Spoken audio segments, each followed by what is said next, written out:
पावसाने यंदाच्या आषाढी वारीवर संकटाचं सावट आणलंय।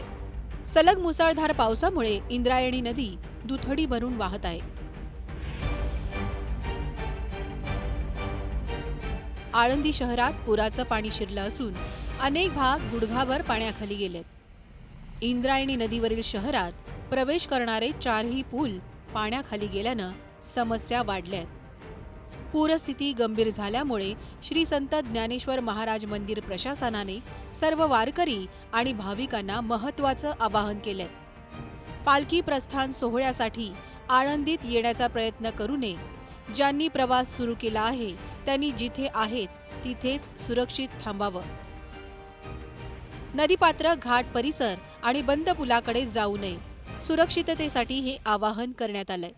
प्रशासन, पोलीस आणि आपत्ती व्यवस्थापन विभागाच्या सूचनांचं पालन करावं आणि अफवांवर विश्वास ठेवू नये असंही प्रशासनानं स्पष्ट केलंय।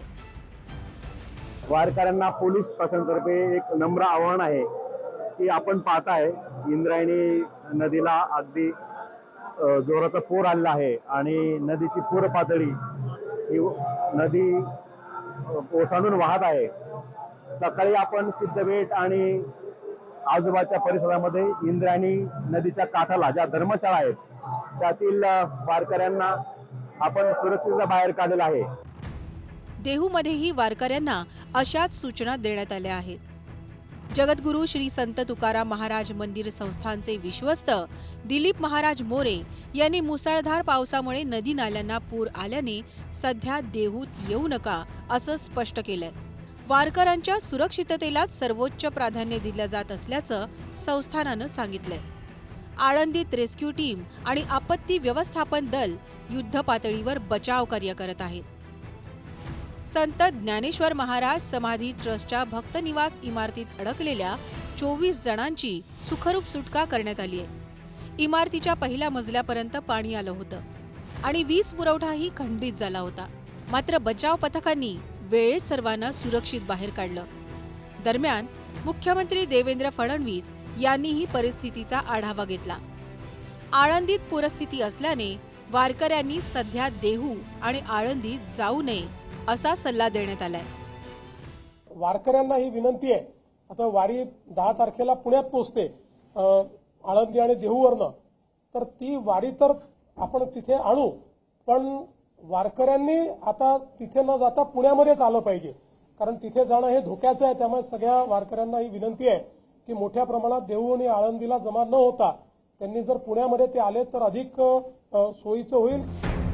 पावसाची परिस्थिती पाहता आळंदी देहूला येऊ नका असं आवाहन मुख्यमंत्र्यांनी केलंय। मात्र काही झालं तरी वारीत कसा खंड पडू द्यायचा, जे होईल ते माऊली बघून घेतील असं म्हणत वारकरी त्यांच्या भूमिकेवर ठाम आहेत।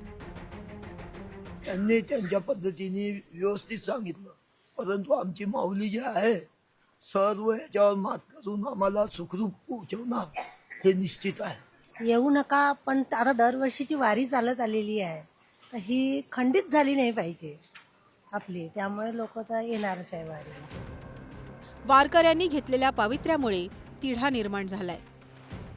पांडुरंगाच्या भेटीची आस घेऊन गावागावातून निघून आळंदी आणि देहूला येणाऱ्या वारकऱ्यांच्या उत्साहावर विरजण पडण्याची शक्यता आहे। याचं कारण गेले 48 तास मावळ तालुक्यामध्ये जो मुसळधार अतिमुसळधार पाऊस झालाय त्याचा परिणाम इंद्रायणी नदीला पूर आलाय आणि या पुराच्या पाण्यानं माऊलींच्या संजीवन समाधी मंदिराला विळखा घातलाय। इतकंच नाही तर आळंदीत रस्त्याने येणारे 4ही पूल जे आहेत, ज्या मार्गाने आळंदीमध्ये येत आहेत, हे 4च्या 4 पूल हे पाण्याखाली गेले। जवळपास 3 ते 4 फूट पाणी या पुलावरून वाहत आहे। त्याच्यामुळे वाहतूक जी आहे ती पूर्णतः विस्कळीत झालेली आहे। त्यामुळे या सगळ्या परिस्थितीमध्ये वारकरी जे आहेत त्यांनी जिथे असाल तिथे थांबावं, सुरक्षित ठिकाणी थांबावं, स्वतःच्या आणि इतरांच्या जीविताची काळजी घ्यावी, त्याचबरोबर रस्त्यावरून प्रवास करू नये।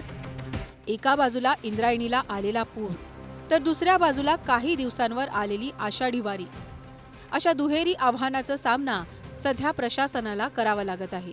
वारकऱ्यांच्या सुरक्षिततेला सर्वोच्च प्राधान्य देत खबरदारी घेतली जात आहे।